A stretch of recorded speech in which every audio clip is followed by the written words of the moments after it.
Hello. Welcome to Almost 30 Podcast. Hi, everybody. What's going on? We're happy you're here. It's Lindsay and Krista. I like to make it think that you just answered the phone. I say, hello. Hello? Remember that prank call? Show? Or no, the prank voice message where you'd have a voicemail that was like, hello? That's every grandmother.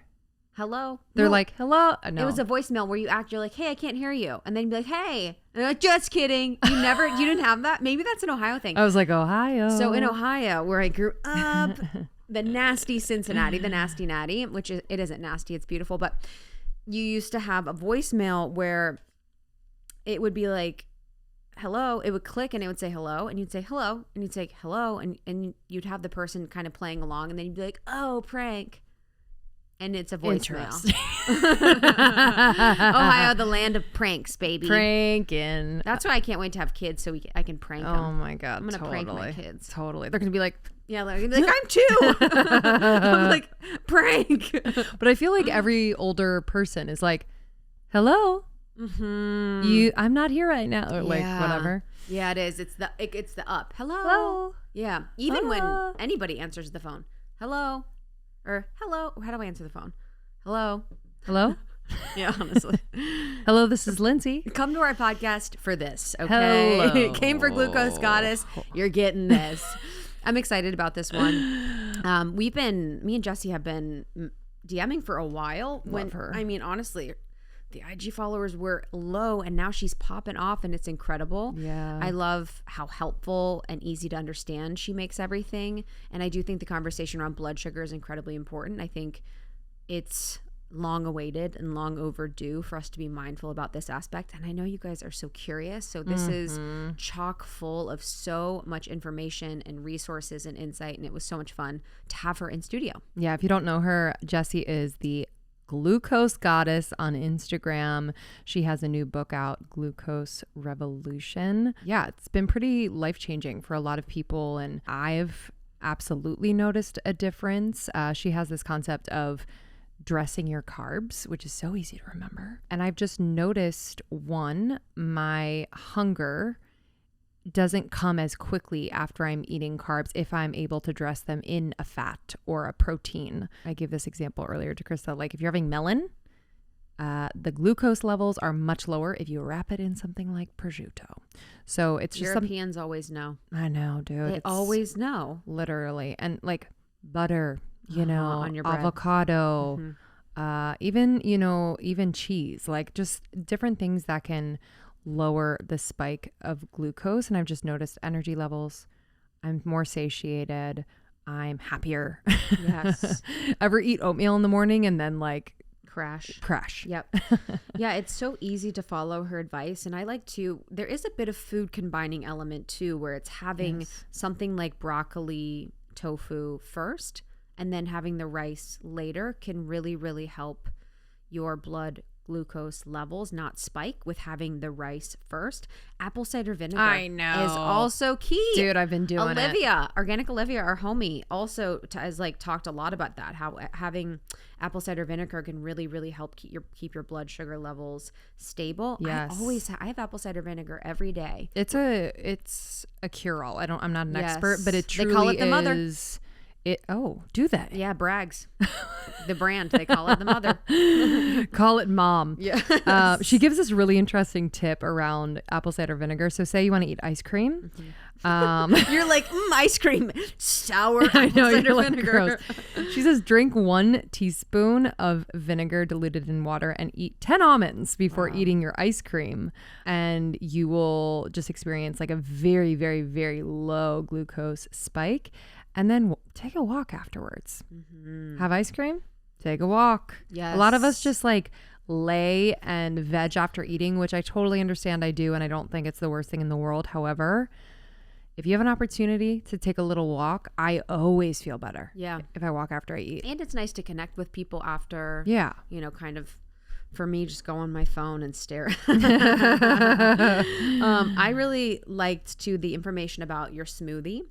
So having protein powder and a fat in your smoothie helps with the blood sugar glucose spike.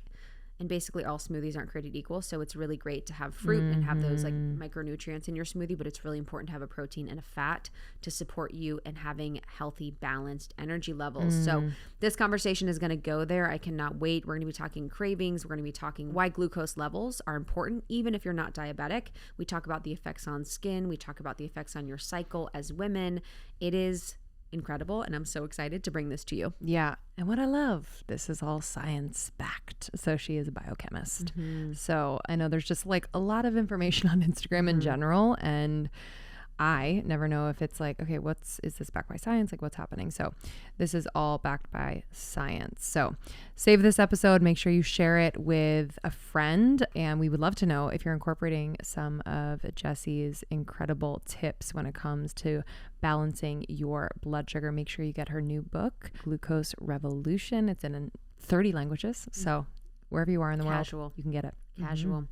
If you love this one, share it with a friend. This is such a good one to spark conversation with your health and wellness, fitness, health and wellness friends. That's also how we've grown the show. It's just really great. It's so meaningful to have someone share a podcast with you like they thought of you. And then we also have Morning Microdose, which has incredible, insightful parts of Almost 30 in small doses, 5 days a week. It's 5 to 10 minutes of the best from Almost 30. There's no intro, there's no outro. It's just the good stuff in there. So many people are loving it, and I'm so proud of it. Yeah, love. 5 days a week. You ready? Let's go. This show is sponsored by BetterHelp. When I'm at my best, I can do a lot of amazing things. I can be the best friend, the best daughter, the best wife, the best business partner. And the way in which I do that has a few layers, but the main foundational layer is therapy. Working with a therapist can help you get closer to the best version of you. I know a lot of you out there have thought about therapy, but have hesitated, whether it's because growing up, not many people went to therapy, or it was very taboo, or you were looked at like something was wrong with you if you went to therapy. But I have to say, this is the best investment I've ever made in myself and will continue to make in myself.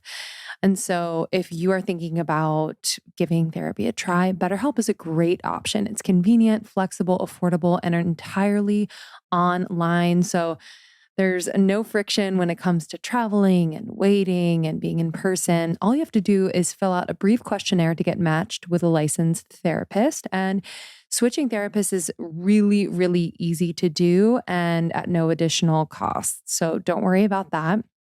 And I just really love the process. And I have a lot of friends who have tried BetterHelp and have raved about their experience and are still going to therapy and are better for it. So if you want to live a more empowered life, therapy can get you there. Visit betterhelp.com/almost30 today to get 10% off your first month. That's betterhelp.com/almost30 today to get 10% off your first month. betterhelp.com/almost30. Just say interesting. I did it the first time, then I got... She's like, maybe you should say it the right way. Then I got a little dramatic. The way I told you was like the American way, like for Americans. Got Yes. it. Yeah. Okay. Inchauspé. Inch. Welcome, Jessie Inchauspé.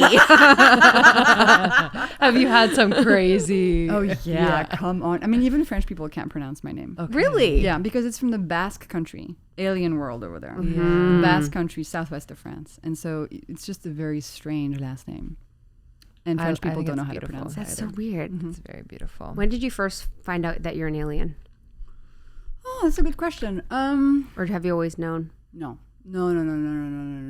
I think recently, maybe like over the past 5 years or so, I think. Yeah. Just slowly, you know, because I grew up in France and I lived in London. Then I lived in Philadelphia and DC. I mean, not many aliens there that I had found. I know. I was like, wow. That's an You walking around Philly transition. is beautiful. Yes. I'm like, damn. People are probably just in awe of you, just like your aura and your. Wow, thanks, guys. Yeah. So I think since I moved to California, you know, Wow. and Yeah. then kind of moved out. I was in the tech scene for a long time, and then I moved out of that, and I started connecting with like spirituality and artists, and I had an amazing therapist, and I started having all these sort of internal journeys and visions, and I started writing a bunch, making music, and then it became more and more clear. But I had a lot of mental health issues when I was younger, and that was a big part of, you know, learning that being human is fucking weird. Yes. It's so fucking weird. Yeah, that's starseed vibes, where you have that, where you're like, what am I doing? What was your mental health journey as a child? So as a child, it was fine. But then when I was 19, I broke my back. And then jumping off a waterfall in Maui. Wow. I want to rip off my headphones and never hear that. Wow. So that sucked. And after that, I felt like my brain sort of like split in half. And I was super confused about why I had a body. I had very intense surgery. Wow. And during the surgery, I totally thought I was going to die. And so I think part of me just kind of left and was like, okay, we're dead. Like, ciao. And so that part then made me feel like I wasn't completely whole. And I was always like, why am I in this body? Like, why do I feel weird about just existing? I think it's because part of me was like, you're dead. So anyway, that journey of like unifying everything and processing the stress of surgery and just everything. Yeah. Wow. And that was like your awakening. I think so, but it was incredibly difficult. And I kind of pushed it aside for many years because I was in London then. Nobody knew what this was. Nobody told me like, hey, let's do some trauma release. Hey, let's shake. Hey, let's, make a ceremony because you just went through something traumatic. Nothing. It was just not the culture. And so I felt so lost for many, many years. Could never be alone. Could never sleep in a house alone. So I had a lot of amazing boyfriends who always made me feel safer. But then at some point, 3 years ago, I ended up alone for the first time. And then I had to really go in and heal because otherwise I was just losing my mind. What did the healing look like at a high level? A lot of writing, a lot of making music. I started writing music, playing the piano, a lot of just processing the stress through my body from my accident at 19 that I still hadn't processed, I think. So just understanding like your body and your mind are so connected, and my body has held on to so much stress for so long that I really need to take care of it. I really need to, stretch. I need to ground with my hands and my feet. I need to be in salt water. I need to just like go inwards and give my body what it needed. Sleep a lot. I mean, things that are a bit basic, but actually fundamental to feeling better. Yeah, I think that's the whole journey of it all, is where you kind of come in and you try all the things and do all the things, and then you're like, oh, earth, water, air. Exactly. It's like so simple. And I started seeing a Buddhist teacher because I thought that was going to help me, but I kept telling her, like, I don't understand which part of me is me. And I was really not okay. And she would say, oh, that's a great question. I just keep that question in your mind. And I was like, I don't think you understand the level of like despair that this question is causing me. It's not just like, oh, I wonder why the sky is blue. It was like every second of every day, like, why am I in this body? So the meditation part was not yet appropriate. I had to really heal the body and the mental health before I could even entertain these questions from a place of curiosity. It was just like super mega fear about existing. And that was started from the back breaking. Yeah. Wow. Yeah, there's like that. Yeah, there is just, again, I've said it, but like that starseed feeling or that wanderer feeling, or when you come to Earth and you're like, why? You're just like, damn, this is, School of Earth is no joke. No, for sure. It's no joke. And it gives me a lot of relief to sort of feel like, actually, I'm just this little... in your laboratory. Yeah, but also I'm just this little piece of consciousness, and actually the universe is with me. I'm not alone, and I'm here to like do stuff that the universe wants me to do, and that's helpful, and I'm not just cut off. And so that brings me a lot of relief. Yes. Instead of trying to figure out why the fuck am I alive and why am I in a body. I'm just like, you know what? I'm just like a little soldier of the universe, like doing stuff, trying to help people, trying to advance things. And then when I die, I'll go back to the universe and it'll all be cool as well. Take that tight shoe off, yes, as Ram Dass says. I'm curious how you got here in terms of within your career, because when we were talking before, you were noting just kind of different points at where you were, and they're very different from what you're doing now. So would love to kind of bring people up to speed as to how you got here. For sure. So when I broke my back, I was living in London, and I was studying mathematics as an undergrad. And the reason I was studying math is because at the end of high school, I had no passions. I didn't know what I liked. I was just kind of a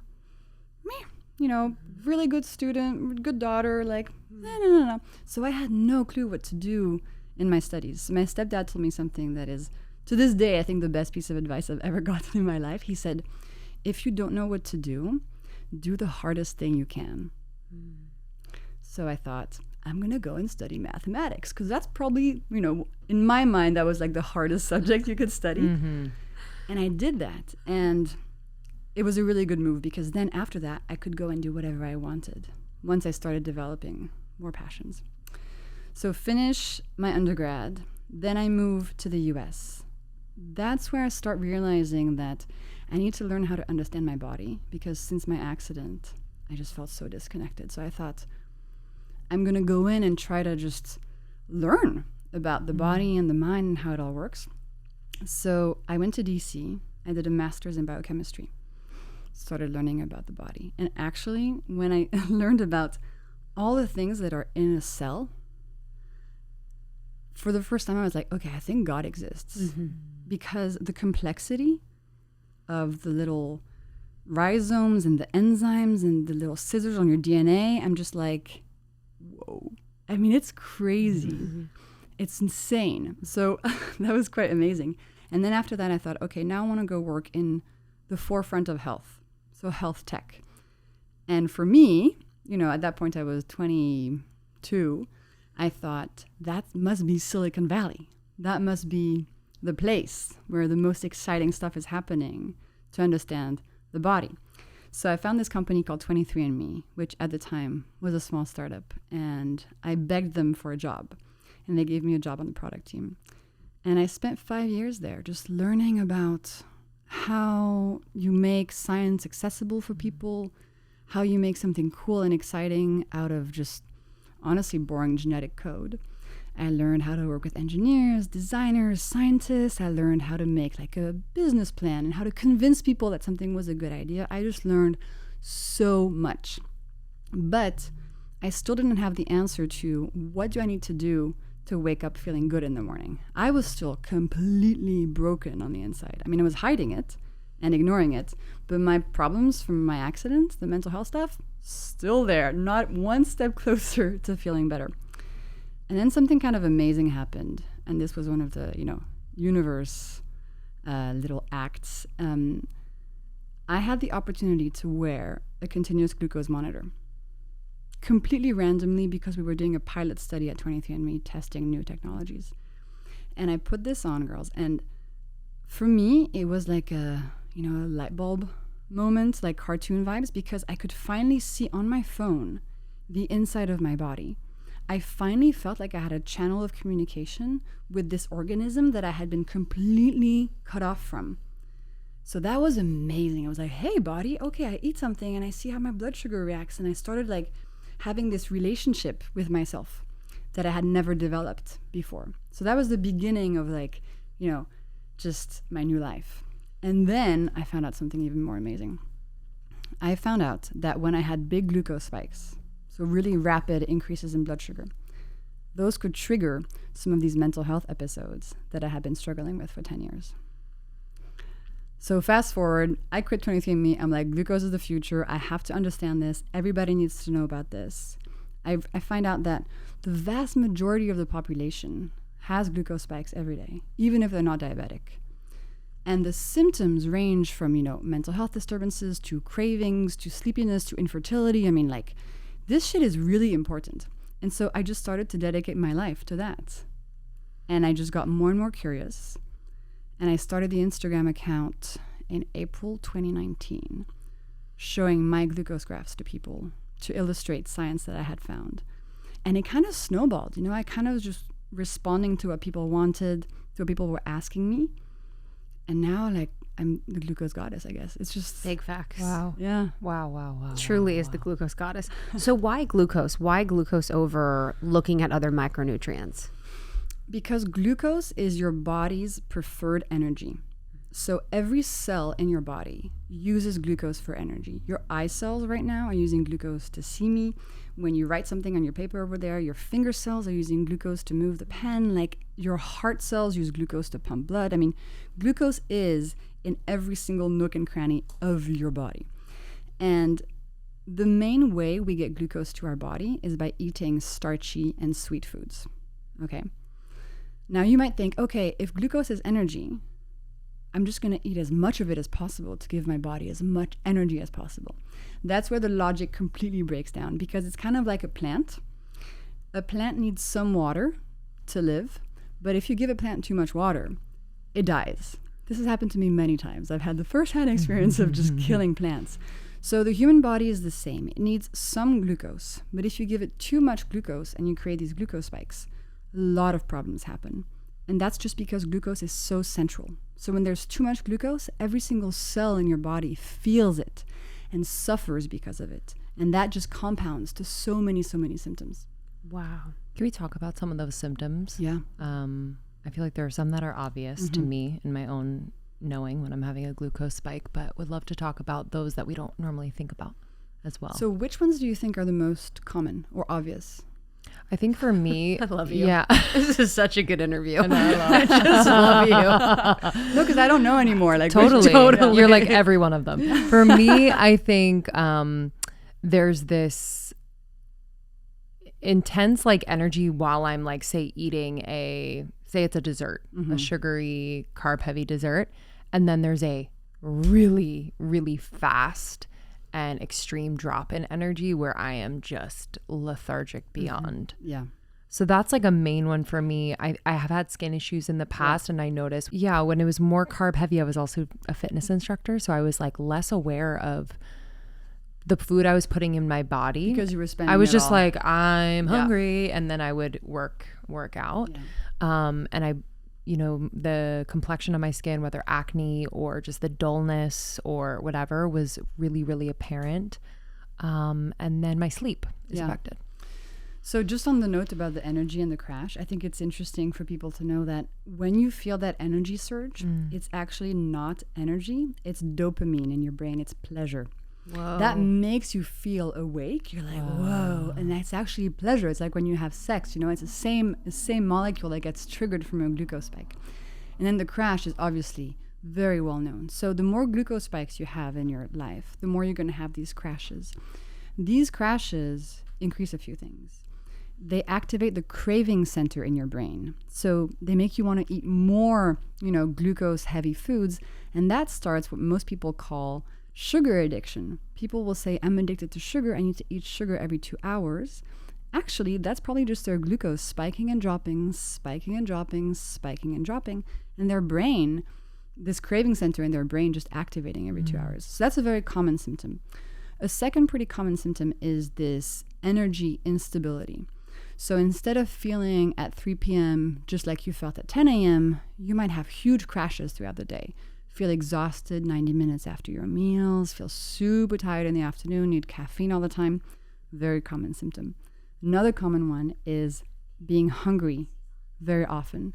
So in the same way that these glucose spikes and drops create cravings, they also create hunger. So you will just be hungry. Totally. Always. These are, to me, in my experience, the most common ones. Then there's other ones. Actually, the skin one is a bit less common, the one you just mentioned. Really fast, sorry, with the hunger. Just really quickly on that. Is it that you're actually hungry or that you're looking for the glucose spike to keep you up? Or because what's the message that's happening where your body's like, I'm hungry, I need to eat? Well, when your glucose is low, Yeah. which happens after a glucose spike, it's just an evolutionary thing that your brain will say, hey, you're low on energy, you need food. Got it. Because in the past, like when our bodies were created a very, very long time ago, that was actually true. Like if your glucose was getting low, you needed to find something to eat pretty soon. In our case, what happens is that your body will naturally just pump out more glucose into your bloodstream to get that level back up. But in the meantime, you feel super hungry. Okay. You see? So you just stay on this cycle where your body's addicted to getting these glucose spikes and then crashes and feels super, super bad. Okay, what if I told you that you could unlock the true potential of your body and mind by stirring a crystal wand filled with a special water in your filtered water? Just stirring a little wand. I know it sounds too good to be true, maybe a little crazy, but I also felt that way. And then I tried Analemma coherent water for now it's going on like 3 months, and I am just like blown away. This is a revolutionary new way to improve your health and well-being. It has been clinically proven to significantly increase the ATP levels. So this is the mitochondrial energy of your body, like the energy source of your cells. It significantly improves your gut health by improving the state of your microbiome. And it provides up to 12 years of biological age rejuvenation within only 3 months of drinking this water. Imagine that. So more energy, healthier gut, clearer mind, and a youthful body. Okay, yes, please. Let me explain exactly what analemma is. This is a crystal wand filled with mother water.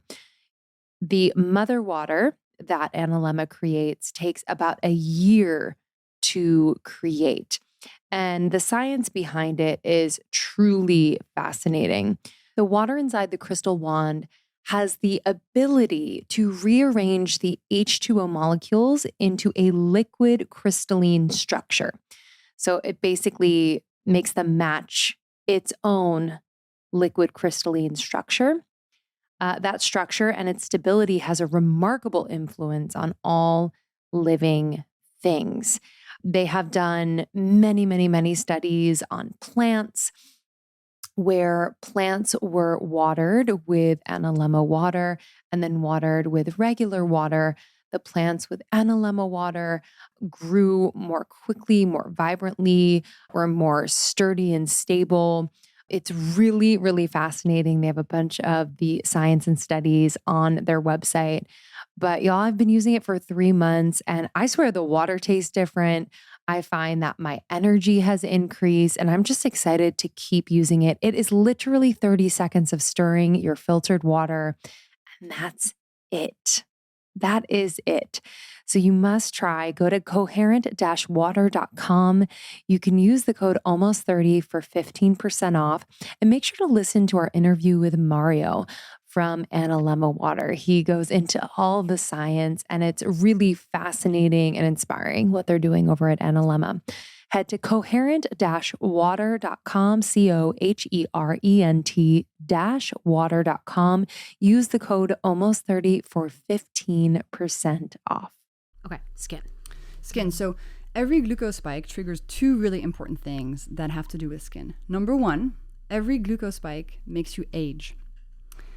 So glucose, when it runs into other molecules in your body, it damages the other molecule. And that's called glycation. So glucose glycates other molecules. And glycation is actually just like cooking. So glucose will cook another molecule. When you put a chicken in the oven and it goes from pink to brown, it's been glycated. It's the same process. And inside of our body, from the moment we're born, we start glycating. The more glucose spikes we have, the faster we glycate. The more glucose spikes we have, the faster we cook, basically. You're cooking on the inside. And when you're fully cooked, you die. Okay? This glycation process shows on your skin as wrinkles, and it also damages your organs slowly. So more glucose spikes equals more glycation. Then more glucose spikes equals more inflammation. That also very prominently shows on your skin. Maybe it's rosacea, psoriasis, acne, all of these different symptoms. And so this to me is really interesting because when I learned about this stuff, I realized, okay, a lot of the times when we have these symptoms, like if we have cravings, for example, or if we have acne, we might feel bad about them. We might feel ashamed. We might want to ignore them, cover them up, medicate them, when actually these are just your body going like, hey, there's some glucose problems within. And if you fix the glucose issue, these symptoms go away. They're messages. Your body cannot speak to you truly, but it's trying to with all of these signals. And that shift was like mind-blowing to me.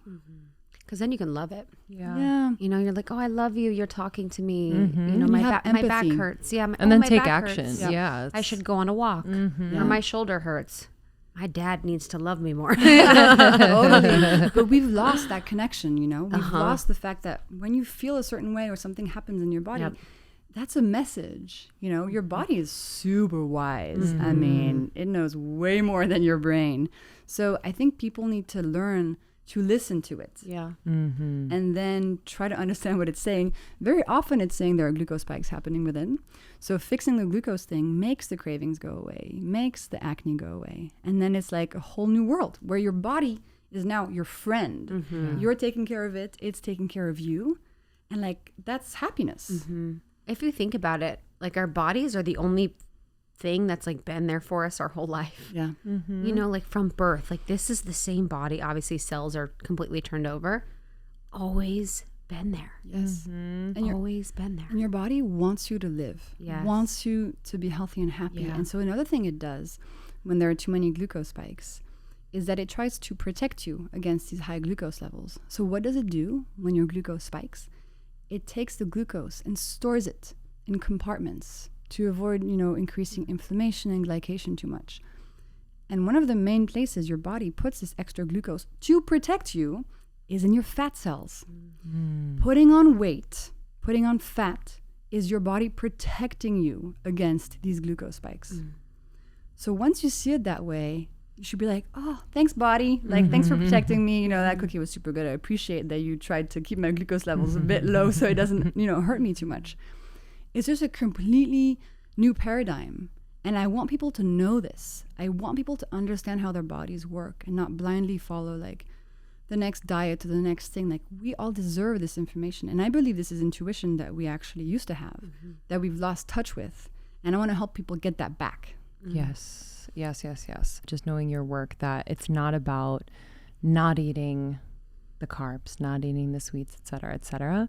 It's really, whether it's food combining, it's when you're eating it, it's what you're eating it with, like the combining, it's a host of other ways in which you can regulate the spike. Can we start to get into that? Absolutely. So what's wonderful is that there are very gentle things that you can do that don't require you to change what you're eating, but just really simple, easy, kind things you can do on a daily basis that help you avoid the spikes without giving up any of the foods you love. When I first learned about glucose spikes, you know, obviously one way to go is you can just say, okay, I'm never going to eat starches and sugars again. But that's not how I want to live my life. Like, I love pasta, I love chocolate cake, I'm not giving those up. So I had to find in the scientific studies these gentle, kind ways of still eating all the stuff I love while reducing the glucose spikes. So I think the most interesting one to start with is eating your food in the right order. So when you're faced with a meal, if you eat the components of that meal in a specific order, you can reduce the spike of the meal by up to 75% without changing the quantity or what you're eating. So the correct order is veggies first, proteins and fats second, and starches and sugars last. And so when you talk about, you know, this collective intuition that I think we've lost, if you look culturally, actually a lot of countries follow this order, but we just don't do it anymore. In France, you know, we used to start all meals with crudité, like raw vegetables. In Italy, it's antipasti. In the Middle East, they start their meals with, you know, a bunch of herbs eaten by the bunch. So it's just a way to show people that there are these very simple pieces of information and knowledge that we can bring back into our lives and avoid the spikes. That's an easy one, because you don't have to change anything about what you're eating, but then your cravings disappear, your skin gets better, like your fertility improves. It's a much better life. Wow. I think with food combining then, do you know what's happening in the body? Because is there a time between them? You know, does it have to be like vegetables, 15 minutes, this, 15 minutes, this, 15 minutes? Is there time involved? You don't have to wait at all. So the way that it works is that vegetables first is very, very powerful because vegetables contain fiber. And when fiber is the first thing that lands in your stomach and then in your upper intestine, fiber does this like magical, like Transformers vibe thing, and it deploys itself onto the walls of your upper intestine and makes this protective mesh, and it just stays there. It's like a shield. And then any food that comes down afterwards will not be absorbed as much and as quickly into your bloodstream. So fiber first is really important because then you give fiber the opportunity to do this super magic move. That's why it works. Proteins and fats second. The reason that works as well and contributes to a lower glucose spike is because proteins and fats slow down the speed at which food moves from stomach to intestine. So you're creating an environment in which glucose from the starches and sugars afterwards is coming down more slowly into your intestine and is absorbed less thanks to this shield. So you're eating the exact same meal, still the same pleasure, you're enjoying the meal with your friends, whatever. It doesn't change anything for your conscious self, but on the inside, you're helping your body so much not deal with side effects of big glucose spikes. Is there something with, this is a personal question, but many out there who like salads, is there something with raw versus cooked vegetables that might be affecting glucose at all?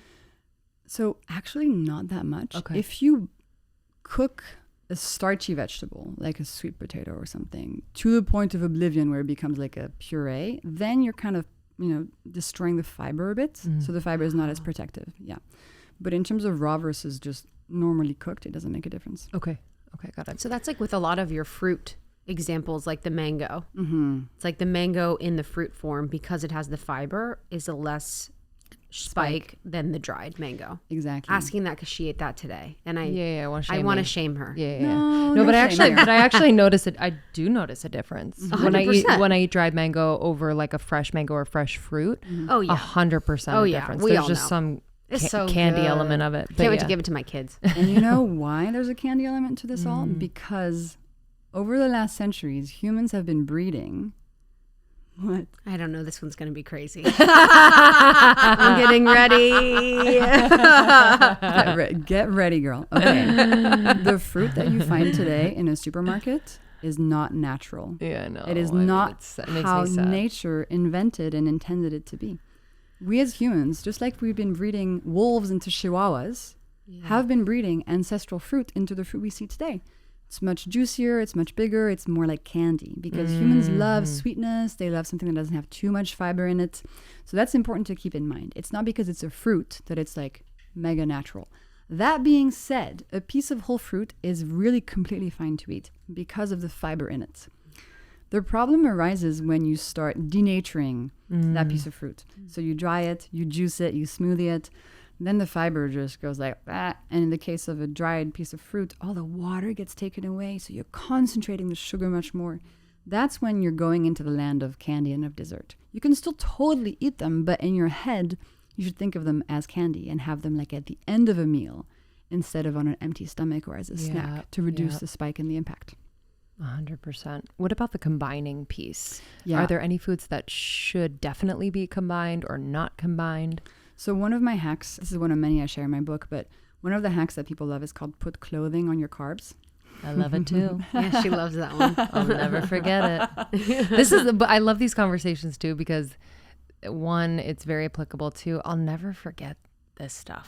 I really won't. I want to like put a little suit on it. Yeah. You like take my bread, like put a little peanut like, butter on it. You're like, yeah, literally put like, what's those little black seeds? Chia seeds. No.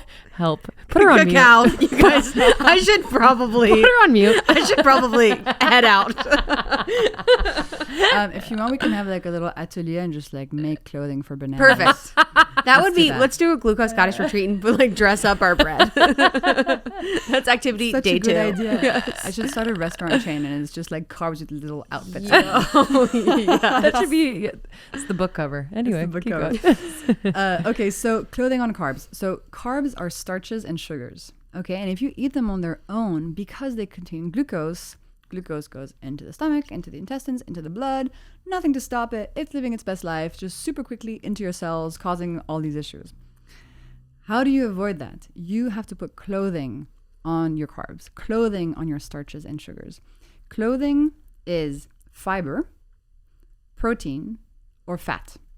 When you do this, when you combine carbs with something else, then you slow down the speed at which the glucose is going to pass from stomach to intestine. You just like put some brakes on it all, okay? So the most common examples of putting clothing on carbs are like, instead of having a slice of bread on its own, have some avocado on it, have some peanut butter on it, have a slice of cheese on it. Instead of having a cookie on its own, have it with some Greek yogurt, have it with a handful of almonds, you know?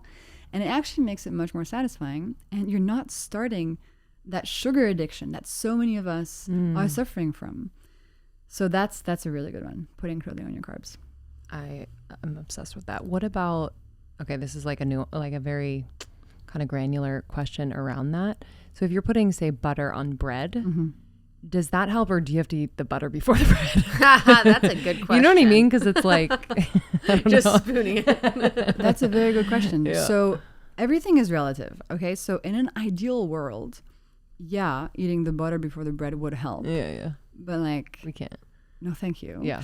Then it's better to eat the butter and bread together, and that's even better than eating just the bread alone or just the bread and then the butter. Yeah. Right? So like, you always have a choice. It's always on a spectrum. Nothing is good or bad. It's all relative to what else you would do instead. Very good question, though. And, you know, these hacks sometimes, I don't want people to get too, like, overly stressed about them. You're supposed to do them when they're easy, when they reduce stress. If you're having a sandwich, don't decompose the sandwich and have the bread last. Like, that just doesn't sound very fun, you know? Sometimes you just eat the sandwich. It's totally fine. Sometimes I don't do the hacks. You know, these are tools in your tool belt, and I want people to take them and compose their music with them. They're not supposed to become these rigid rules that you like get stressed out over. Right. With blood sugar, just remind me, is the goal of blood sugar to keep it at a baseline level and not have any spikes, or are some spikes good? And then the second question to that is, do we all have different unique baseline levels to our glucose? Okay, so I'll take the second question first. So do we all have unique baselines? We do. And people, for example, of Asian ancestry tend to have higher sort of baseline glucose Rice, levels. probably.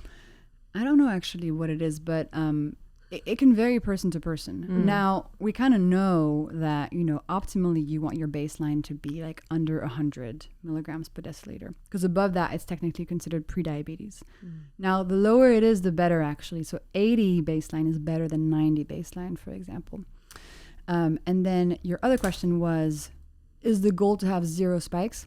No, because you can very easily abuse this objective. If I ate 3 kilos of butter per day, my glucose would be super steady, but that would not be good for my body, right? So we don't want to over focus on getting a flat line, because you can do that with really unhealthy foods.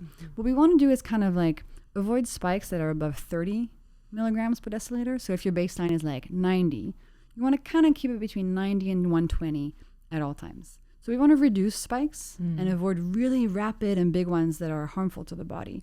But we're not here to become completely obsessed with a flat line. So wherever you're starting from, what matters is just getting a little bit better.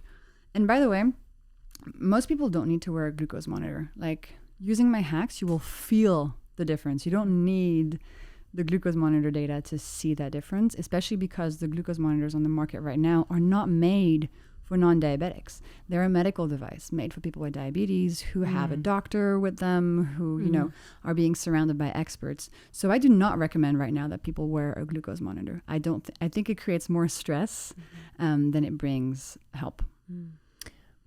What do you think about fasting? I'm thinking about the time of day and kind of when we're eating, and that, you know, fasting sometimes closes the window. Yeah. I think it really depends on you and your body. Yeah. Like, technically, it's better to have 3 meals a day than 3 meals plus 3 snacks. That's pretty well established. From a glucose level.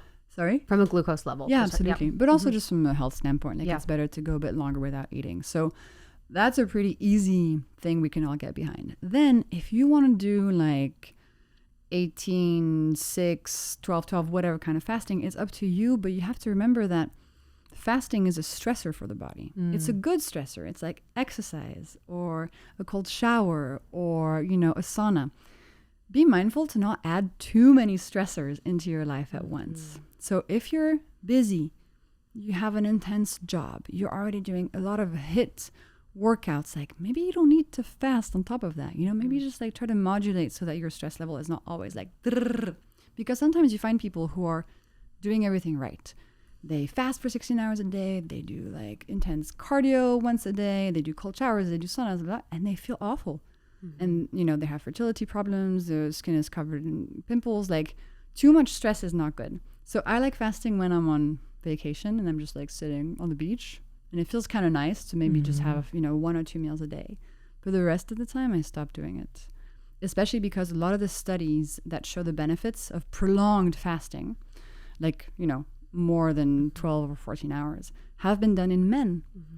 And fasting for men seems to be much, much more beneficial. For women, it can kind of mess up with, our hormones. So we have to just, it's not a blanket like, yes, everybody should fast for 16 hours every single day. I don't believe that's the answer at all. Yeah, that's at Lisa Vitti. I remember she told us that, and I was like, what? With fasting. I know. It was crazy. Yeah. So let's talk about that then, hormones. Like, what is the effect of hormones or glucose on your hormones? Yeah. Specifically for women.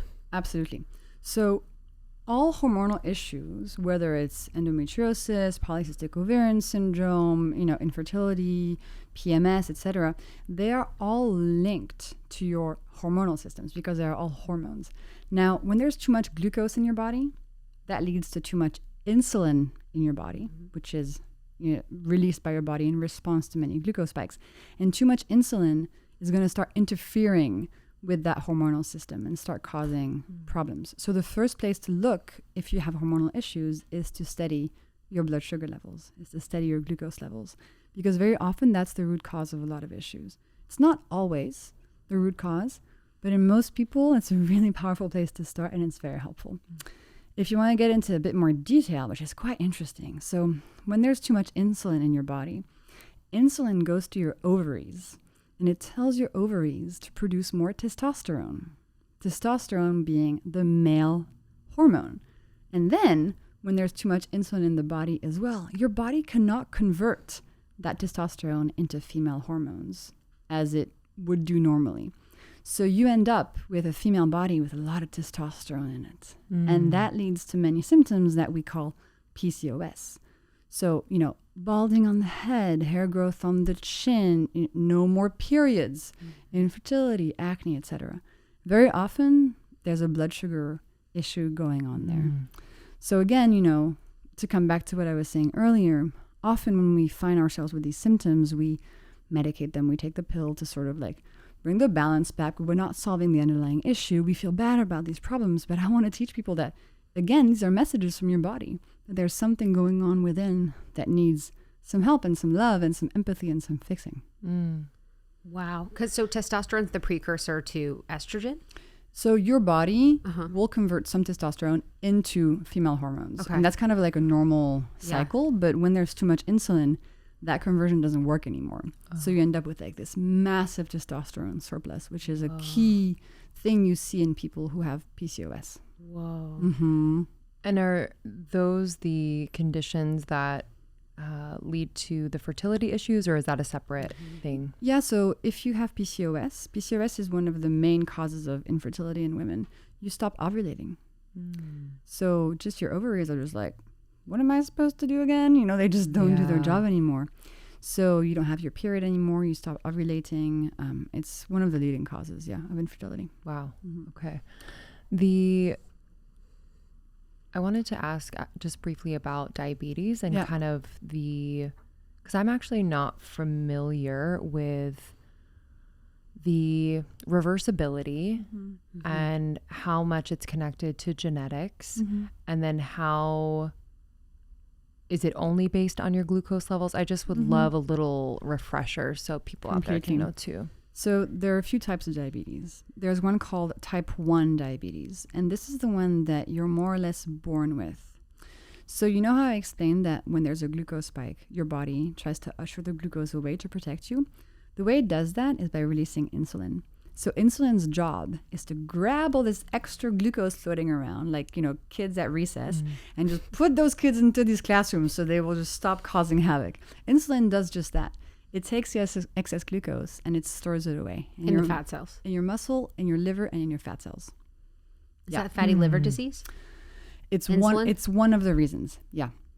Too much insulin, too much fructose as well. I mean, So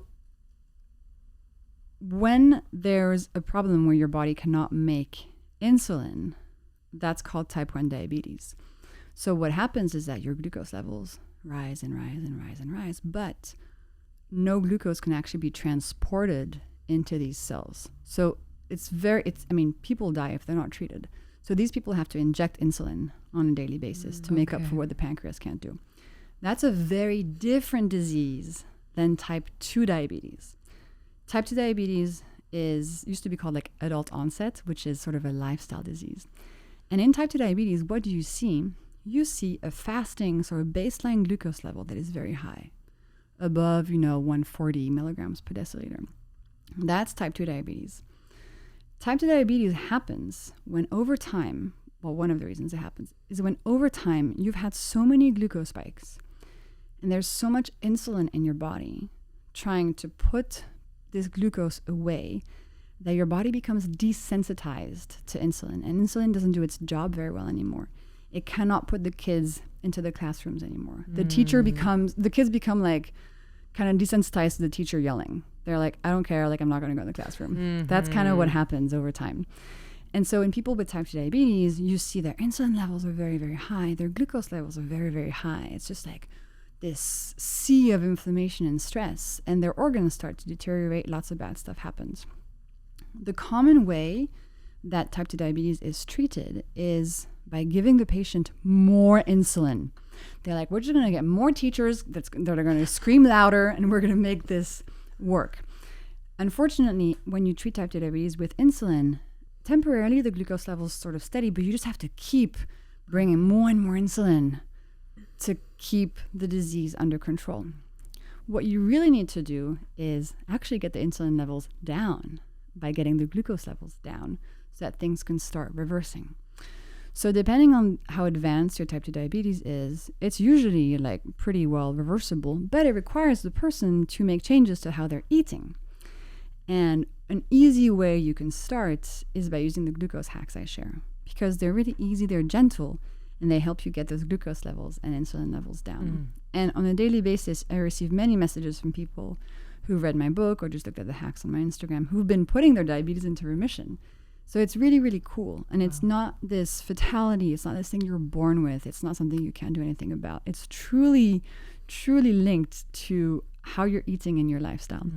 So the glucose piece is one piece of it. There are other pieces to type 2 diabetes, like unhealthy oils that can start clogging up your body as well. But a really important place to start is by looking at your glucose levels. Everyone's going to be like, what are the oils? What are the oils? They're like the highly processed vegetable oils. Like hydrogenated oils. Yeah, exactly. Vegetable oil. Yeah, canola. Canola. Grapeseed. Sunflower. I mean, we know them, so. Yeah, black seed. I was like, I can't get them out of my head. What was my thing? Oh, I saw you looking at me when I was putting a sweetener in my drink. I was not looking at you. You looked at it and you saw, what is That's that a projection. Sweetener? I know. I was like, glucose goddess, don't watch. What sweeteners? How are sweeteners? I was like, don't watch me. You know, it's annoying now because when I go to dinner, 100%. They're like, oh, don't look at me, I'm ordering dessert. I'm like, I'm going to get dessert too. Like, what are you talking about? People project all their insecurities and their self-judgment onto me. Especially about food. Yeah. I mean, people fucking lose their minds. I know. Even I've been plant-based, and every time I eat, it's like, hey, I love bacon. Yeah. I'm like, we're all good. I'm like, they're like, I could try that, but I'm not going to. I'm like, no one literally asked. It's an interesting experience. Except when Krista goes, ew, that's disgusting. Sometimes, calamari, disgusting and wrong, should be illegal. Octopuses are aliens here on Earth, and they're not meant to be eaten. Anyways, I agree. Biggest facts. I agree. Yeah, they definitely are aliens. After the documentary, I started agreeing with that. Isn't that crazy? And you watch that. Amazing. Or you don't? Do you eat calamari with me? I don't have calamari. One of my friends. Meat, though. Who's my friend that orders calamari all the fucking Natalia? Oh, no way. Benson, that bitch. Not anymore. So sweeteners, fake sweeteners. Yeah. What's your vibe? I'm going to say one thing before that. Okay. On the judging people and stuff and like telling them what to do. I will never say anything. You were never judging me. I'm just I was actually not. But I will never say anything to anyone unless I see somebody who's suffering with like has type 2 diabetes, is infertile, whatever, and they're eating in a way that's making this worse and they don't know. They don't realize. They're like, oh, I'm going to have some orange juice because that it's good for my body. You know, then I'm like, can I tell you some things that might be useful? Then I intervene. Otherwise, like, you do you. And if you're happy and you're thriving and you're only eating cookies, like, I have nothing to teach you because we're all just trying to be happy here. So, like, teach me your ways. And are some people, before we get into artificial sweeteners, are some people less affected? I'm married to one. And I'm like, yeah, dude, that's a vibe. you know, he eats healthy with me, but I know There's a Gatorade, 40 grams of sugar happening. Yeah, Gatorade. But I mean, it's like, I feel like it's a lot of people, guys, like where it's just like, have my orange juice, I have my this, I do my that. And it's like, should I be worried? Well, maybe everything's fine now, and I hope things stay fine. But, you know, of course there are individual differences. And some people are just like these machines that can just, you know, smoke 5 packs of cigarette a day and drink and just eat sugar and live to 110 in perfect health. So we don't know. I know. But if you kind of look at it from a, you know, biological perspective, you're like, this is probably like not really helping you.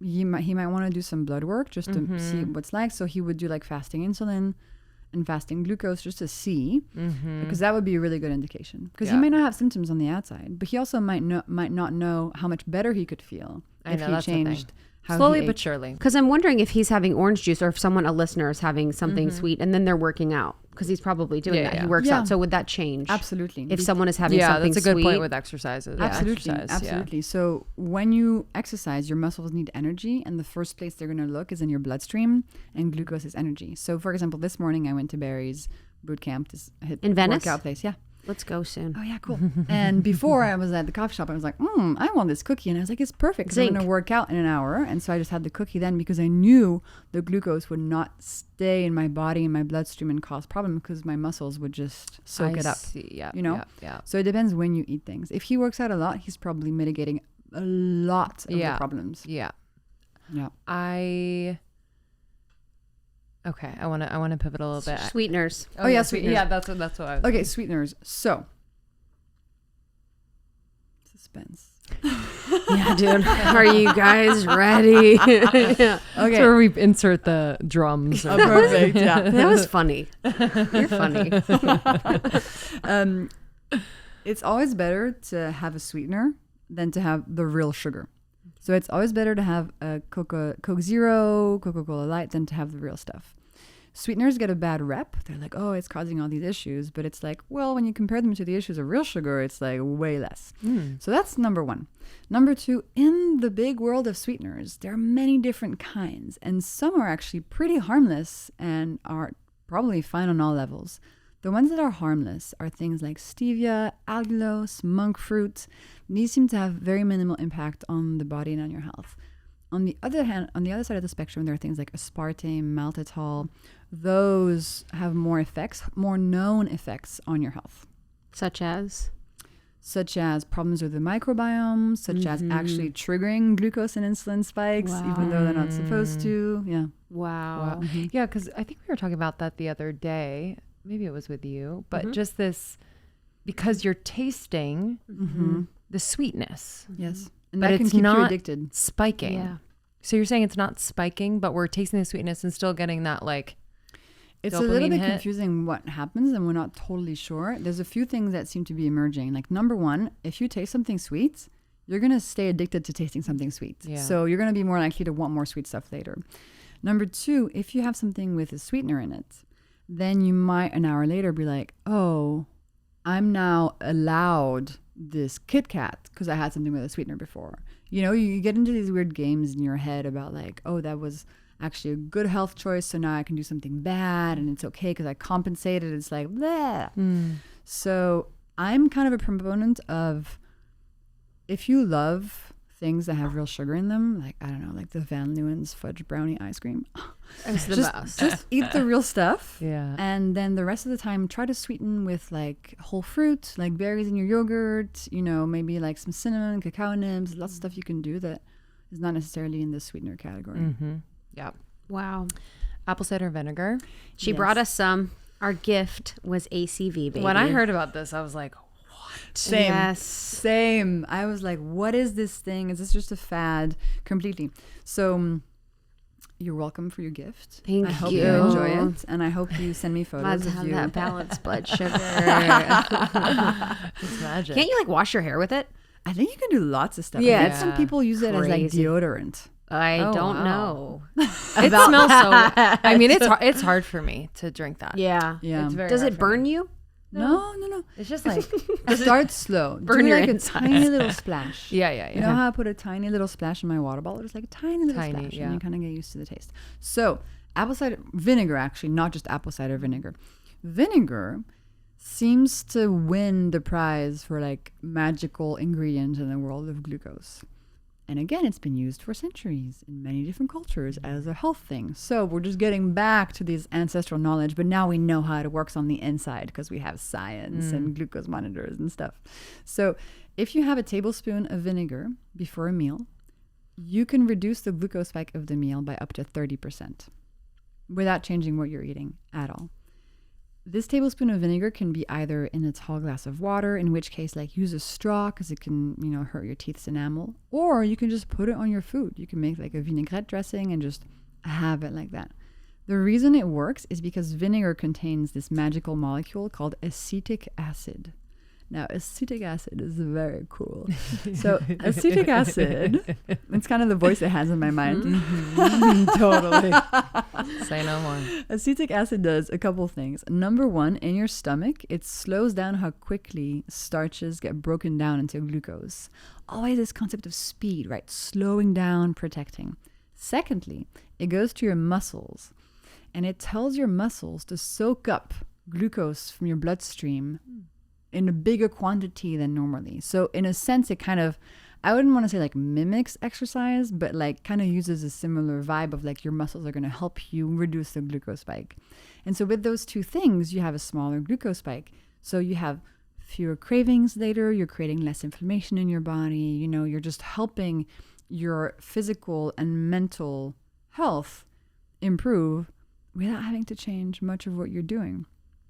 Some people get a bit fixated on vinegar and they think this is the only thing. It's really not. Like, it's just one of many hacks. It's cool, but if you just do vinegar, you're not going to be able to, vinegar yourself out of a poor diet that's spiking your glucose. It's like one of many things in your tool belt, but it's not the only thing. And so any vinegar works. Apple cider vinegar, red wine vinegar, rice vinegar, whatever. The one you kind of want to avoid is like the very syrupy balsamic, the aged, it's delicious, but not for glucose, reasons. Totally have it because you like it, but it's not going to help you with your glucose spike. Wow. I wonder if that's how people have salads with vinegar. I'm sure. From a historical perspective. Absolutely. It's interesting too. In Asian cultures, there's the cucumbers in vinegar. Yeah. Pickles are huge. In Iran, they just drink vinegar since millennia. Like grandmothers make apple cider vinegar. It's like a thing. Wow. Yeah, and they just have it like every day. What's been something that surprised you where you're like, whoa, I really didn't expect this spike to happen, or I didn't expect this to be as responsive from a glucose level as it was? So I guess one thing that shocked me is less about like specific foods. I guess like, things like fruit juice or stuff that I thought was healthy, like, the berry blitz smoothie with banana and like from raspberries. Like Jamba. Yeah. When I was younger, I went to Jamba Juice a lot. I was like a teenager, and I thought it was so healthy. Same. So that kind of shocked me just to see how much of a spike that creates. But the second thing that shocked me even more actually is to realize how much your breakfast controls your entire day. Like your breakfast is the queen. If she doesn't have a good time, your whole day is just down the drain. The glucose spike of your breakfast regulates your glucose for the rest of the day. So if you have a big glucose spike for breakfast by eating a lot of sweet and starchy foods, the whole day you're just on a roller coaster like this of cravings and hunger and fatigue and like dopamine and fatigue again. It's like, whoa. So that's why one of the hacks I share with people is have a savory breakfast. Really try to create a breakfast that does not create a glucose spike, because you're going to have a completely different experience of your day. It's literally like walking to the other side of a mirror. That's how different it feels. Yeah. Wow. I mean, I used to eat. I remember I grew up Special K diet. Special K. My mom had Special K with a bunch of sugar on it and an orange juice every morning. I love how Special K diet was like, here's this new diet. It's actually just eating our products. Yeah. They're like, we've got a new thing. It's 3 bowls of cereal, 2 bars. 3 bowls of cereal, 2 bars a day. I remember. I'm like, this is crazy. I literally was like, this is my dream. Absolutely. But it became, the quintessential weight loss cereal. And it was like only 110 calories. And you were like, oh, not many calories. That's what's most important. I used to have Sunny D in the morning. Do you remember fucking Sunny D, dude? Is that like orange juice? It's orange juice, but like my mouth's watering thinking about it. It's so fucking sugary. Not natural. It's not natural. But actually, you make fun of me for my goat's milk yogurt. That was a good one. That was a good one. It was a great fatty, one. No, you've always been on point. But it was just how early. And it was just the car smell. You're like the goats early in the morning. Dude, Lindsay used to eat goat's milk in her car at like 6 on the way to Soul Cycle. And her car would smell like goat's milk. It was crazy. But you had to fuel. But so much of it was like cereals and oatmeals. Not saying they're bad, but now I'm so much more aware of that. I really want to set the tone for I almost intuitively know that I don't want to have that pancake with syrup like on the weekend. I'm like, no. What are we going to have first if we're going to have a little bit of pancake? Yes. And like you can, but you're just going to feel crappy. Yeah. You know, growing up, I had every single morning from the ages of 5 to 15, a crepe with a bunch of Nutella in it. Damn. That was my breakfast. That's life. Wow, breakfast of champions. Look, she's a model now. Yeah, literally.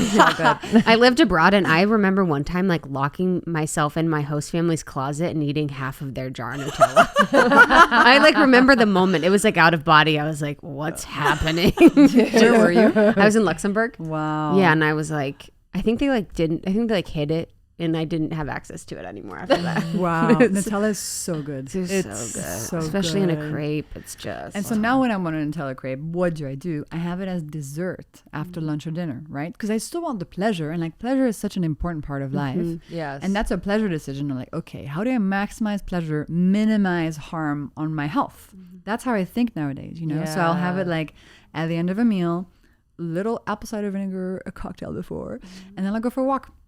You know? The walk. Yeah, let's talk about the walk. Well, by now, you know that your muscles are really helpful because if you work out after eating something high in glucose, or if you drink apple cider vinegar or any kind of vinegar and it activates your muscles are really good at soaking up glucose. They really want it for energy. So the more we can use them, the more we can become allies and be like, okay, body, I'm going to have a Nutella crepe, but then we're going to go for a walk so that you can use that glucose for energy for, you know, your leg muscles instead of the glucose sitting there and causing glycation and inflammation and just making you feel bad. Just a question about the fads, the diets that do not include carbs and many sugars. I know that's not the point and the goal, but I guess what is the danger? Danger is such an extreme word, but what is like, I guess what will happen related to glucose if we do that? So if you don't eat anything that contains glucose, so if you don't eat like any keto. starches, like keto, any starches or sugars, your body actually still needs glucose. So it's going to make it from within. It's going to make it from other foods you're eating. Yeah, and that's why, for example, every single living thing needs glucose for energy. But dolphins, they don't eat starches and sugars, but they still run on glucose. So the fish they eat, or the jellyfish they eat, on the inside, their body transforms a part of that into glucose to fuel their cells. So you don't actually need to eat it. It's just easier if you eat it. And yeah, in an ideal world, we don't eat sugar, we don't eat starches, we're just eating like vegetables and proteins and fats and blah, blah, blah. But actually, that's very difficult for most people. It's not very easily accessible. That's an expensive diet to be on, you know? So I think it's easier if we just consider that starches and sugars are always going to be part of our culture, of our life, of our food environment, and just learn how to eat them in a way that optimizes for pleasure and for energy, but does not cause too many harmful side effects. Alcohol. Let's talk about alcohol. Okay, so alcohol is not a health thing. Like when you drink alcohol, it's a pleasure decision.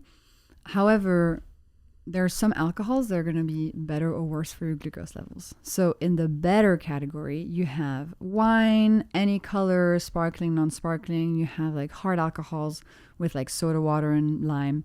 So whatever, pick your poison. And then on the side of a bit less good for your glucose, I mean, obviously cocktails and, you know, beers that are heavier in glucose. That being said, like if you're having a drink, I would just say like pick whatever you want. Like this is not really a health decision, you know, this is like a pleasure decision. Yeah. So I wouldn't overcompensate too much on that and just pick whatever you want and make it easy on yourself. Caffeine. Caffeine, good question. So caffeine seems to be pretty fine for most people from a glucose perspective. In some people, caffeine actually creates a glucose spike. Not in everybody. And it seems to be because in some people, especially those who get like jittery after drinking coffee, caffeine actually activates your stress response. And when you're stressed, your body is going to release a bunch of glucose into your bloodstream to give your muscles energy to run away from a lion. So the biggest spike I ever had was when I was at 23andMe and I gave my first presentation in front of like the whole company, like 300 people. And after it was over, I checked my glucose monitor and I had a spike to like 190, which is just very, very high for a person with that diabetes. And from that on, I learned, it's not just food, actually. A lot of other stuff can impact my glucose levels. Obviously, food is still like the main thing, but there's all this other interesting interactions between glucose and the way you live your life. Yeah. Whoa, like what else? So that was a stressor, being public speaking, which is something that is fearful. What else?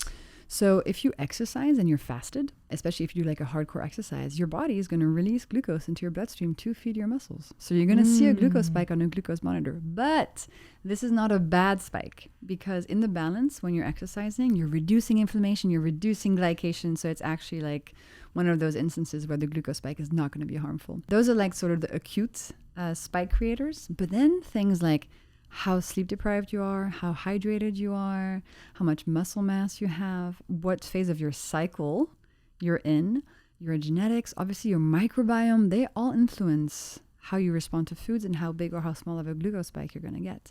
So for example, the week before your period, let's say that every morning you have a Nutella crepe. The week before your period, that same Nutella crepe is going to make a bigger spike than usual because of all the hormonal fluctuations going on. So as a result, the same food you're usually eating is going to be much more likely to create this cravings roller coaster, even though you're not changing what you're eating. So that's one of the cases where it's like super important to think of the hacks so you don't create even more cravings than usual.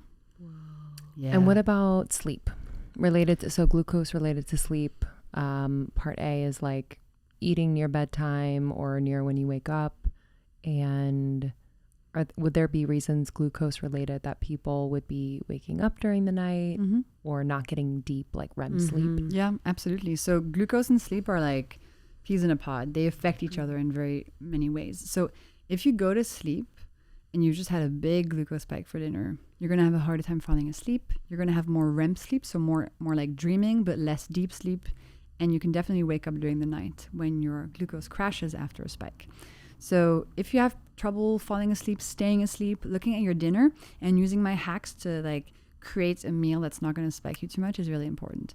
Then if you wake up and you're tired, your body's going to have a harder time dealing with the food you're going to eat that day. It's just like, it's just tired. Like your systems are just sleepy. So again, the same breakfast you'll have every day. On those days when you're tired, it's going to create bigger glucose spikes. So it's sort of a like, symbiotic relationship. Very cool. I definitely noticed that with sleep. I will wake up in the middle of the night and then, I can't fall asleep if I've eaten past 8. Yeah, that's another thing. Like the later you eat, the more it's going to affect your sleep. Yeah, I think I dinner at like 4. Yeah, so I love having early dinners. Like I love having dinner at 6. But then when I go back to France, people have dinner at 9 p.m. I don't and know they how look you at do me it. like I'm crazy. Like, you want to have dinner at 6? Like, are you okay? I'm like, guys, you don't know. Like, it's better in America. It's true. I don't know how do you think they do it then? It's a good question. I think they're just used to it. Yeah. So for them, like, it's normal to wake up feeling tired and have a bunch of coffee. Like, but I think we're also very tired. Yeah. For different reasons. Oh, that's so true. You know what I mean? I think that's so true. So I don't. Yeah, but I've always wondered that. I'm like, how do they do that? Because it's interesting. Some people like to sleep with a full stomach. That helps them sleep. But I'm like, no, I need. So sometimes if you have sleep issues and your body's not producing enough melatonin, which is the sleep hormone, actually having some carbs at dinner is helpful because they can help your body create melatonin. So it's a bit of a witchcraft potion to figure out like how to optimize your sleep. I started wearing earplugs. I sleep as dark as possible, as cold as possible. But then it's like such a production every time. Such a production. I got it's worth it. An eye mask helps a lot. Eye mask is helps so much. Yeah. Yeah. Which one do you have? I have the like manta ray one. You with do. Yeah. I have the Blue cool. Blocks one. Huh. It's got the little cups. Yeah, exactly. It's Oh, like yeah, every that's a night. great one. I'll like be sleeping and then my cat will like jump on me. I'm like, Oh, cute. it's so sweet. I'm like, hello, little kitty. With you, I guess just to kind of transition for a little while, I'm sure so many people want to know about you, like who you are. They probably love you, love your work, are just so inspired by you. So what is, if you could define, I guess, this chapter of your life, what would you title it? I love that question. I ask that question.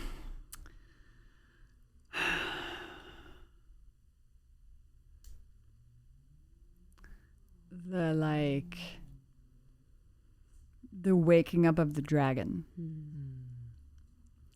Yeah, because I feel like now that I've accomplished what I've accomplished and I've done everything I've done, I think now the next step for me is to just step into my power even more in the areas in my life where it's still very shadowy and, you know, not super powerful, and just kind of, you know, put my balls on the table and be like, this is what I want to do. This is what I believe people need. Like, I'm just going to do it. Do you want to help or not? And just kind of like feeling more confident about everything behind me to actually say, yeah, I mean, my intuition has brought me to a good place, so I can listen to it even more and just become, I think, just more powerful. That's the vibe. What are the shadowy areas? So I grew up in a family, well, with my mom and my sister, where there was very little anger in the house. So I was never taught how to have a healthy relationship to anger. So when I then, you know, went off on my own and started seeing men, whenever they would get angry, to me, it would be like as if they had like pooped in their hand and put the poop all over the wall. That was the level of like shock I was in. Like, you're angry? Like, this is like not okay. Like, what are you doing? Yes.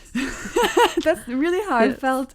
And so being able to, you know, reclaim my anger and be like, this is actually something that is super powerful. And I want to use it because I feel like, you know, I'm applying it right now to nutrition. I might apply it to other stuff in the future. But I feel like the amount of misinformation people are getting in this space and how they're being just hit over the head with diets and stupid stuff and how they're just so disconnected and suffering so much. Like, I just really want to lead this revolution. And I think in order to do that, I need to be fully in my power. I had a dream a few years ago where I turned into this kind of like ghost woman that was like floating above ground, and all of her chakras were just red and glowing and just like, rah! And in my dream I was like screaming like, rah! So that's the person that I think I'm becoming in this chapter, like somebody fully embodied, fully just like there, you know, unapologetic. And your dreams, just your dreams you've mentioned a few times. I have a lot of dreams. They sound like prophetic.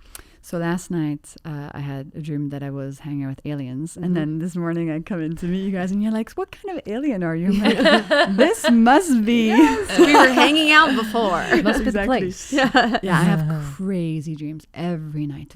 I remember them all. They're very elaborate, very different, like just full-blown stories, really visual, quite complex, like emotionally too, but they're never like really scary or nightmares. That's very rare. They're more just like these rich downloads of stuff. Wow. And mostly I'm just like, okay, like I was cool aliens with like cool little.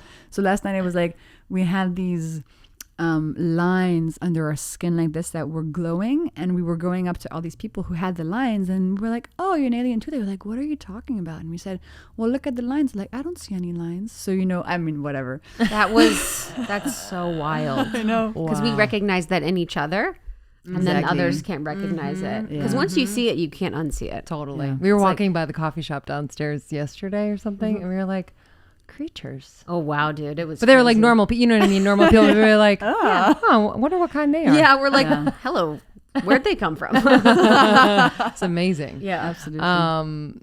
Yeah, that's profound. And as someone who just met you, I felt the fire when you walked in the most like fun, powerful way. And I think like, you know, the anger is so important. And I think your ability to like bring light in a way that's so true is also like can be confronting to people too. You know, I think there's going to be some of that type of fire as well. But yeah. Have you had that? Because people in the food and medical community are like annoying. Sometimes. And sometimes they're amazing. Especially the ones that have been on our show. Especially all of our friends.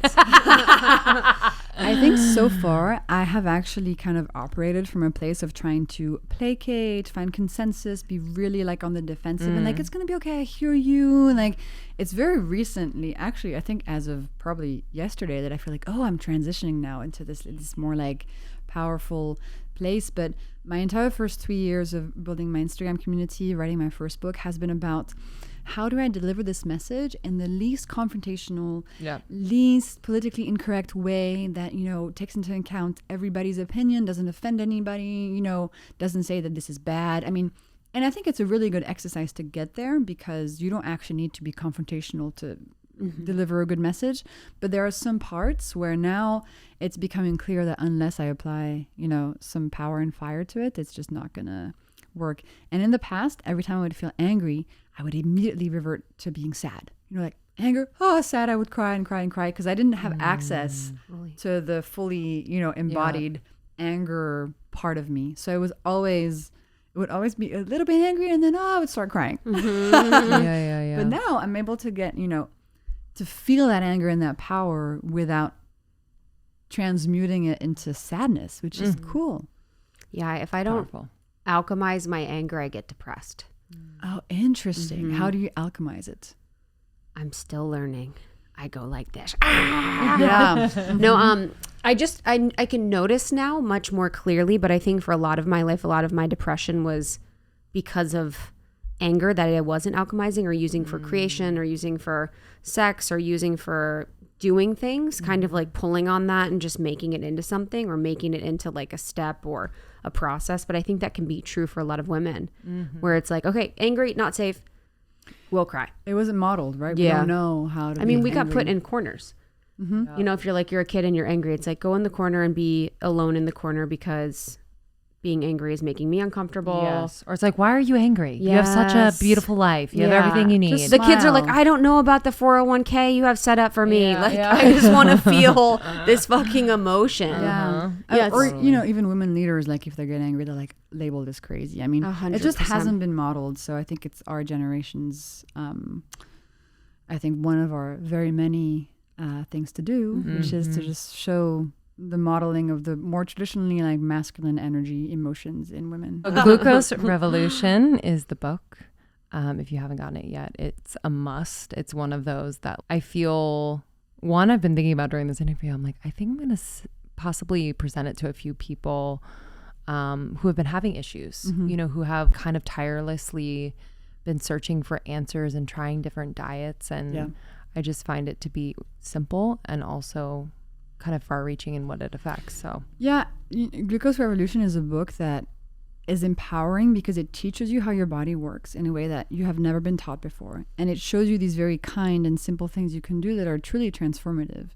And I think it's a good reflection of just like my approach to all this, which is it's loving, it's human, it's easy, it's not confrontational, it's not stressful. It's actually like a little miracle that I was able to find these scientific studies and turn them into these hacks that are really, really easy and that are so healing. So it's kind of a little gift, I think, from the universe through me to you. 100%. That's exactly. When you were talking, I was like, wow. Your highest self is like, isn't this a miracle? Literally, it's like completely. Yeah, it's like, wow. It's true. And I think that's why I just haven't processed it all, you know, because it doesn't feel.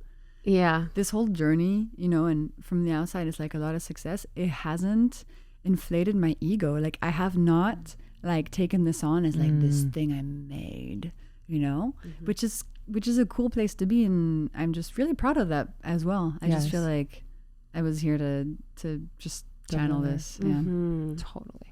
We'll keep you humble. Well, thank you. This has been a humble blast. I love this hanging has out. been the fucking best. I'm so grateful you came. I'm so grateful that you invited me. I was really and we got to do IRL. Yeah. I know. Like, what the heck? I know. I wish you guys were here because it was bang, bang. Yeah, the best. Okay. Also, you're the only guest that's picked up crystals. Oh, yeah. Ever. Really? No, I feel like we have maybe one. I don't remember anybody. You can, if you say someone. Yeah, I know. I'm believe trying you. to think. But I don't remember. She walked over right away, Yeah. picked those 3 up. Do you know why? Oh, picked up crystals from ours. Yes. I thought you brought those by yourself. And then put them No, as a they little were from wall. here. Yes, from Well, then ours. you're right. You're the only one. What's the reason? I don't know. I think maybe these are us. Who Love. am I? I don't know. Which one you want to be? She wants you to pick the wanna most be beautiful Money. one. Which one you want to I'm be? the most sparkle abundant. money. Lindsay, which one you want to be? Oh, I know. Earth. I knew you were going to pick that. Earth, baby. When our powers combined. Yay. Oh my God. Thank you so much. We so love much. you. All right, guys. We'll see you soon. Bye. Bye. Thank you so much, Jessie. Make sure you're following her on Instagram at Glucose Goddess. Her new book is Glucose Revolution. Yeah, it was such a pleasure to have you in the studio. If you want more from Almost 30, I highly suggest subscribing. We have episodes every Tuesday, Thursday. We have more than 550 in the bank that are life-changing. We have morning microdose for you for those daily doses of inspiration and insight. And then we have courses and programs at almost30.com. So we have the Life Edit for all those people that want to edit their life. We have Sacredness of Being Single to support you in your single season. Mm-hmm. We have the Law of One if you're curious about learning about things like unity and oneness. And then we have our membership, which is a beautiful way to connect in community with like-hearted souls. Yeah, we appreciate you. Thank you for your listenership. And we will see you on the next episode, babies. We'll see you soon. Bye. Bye.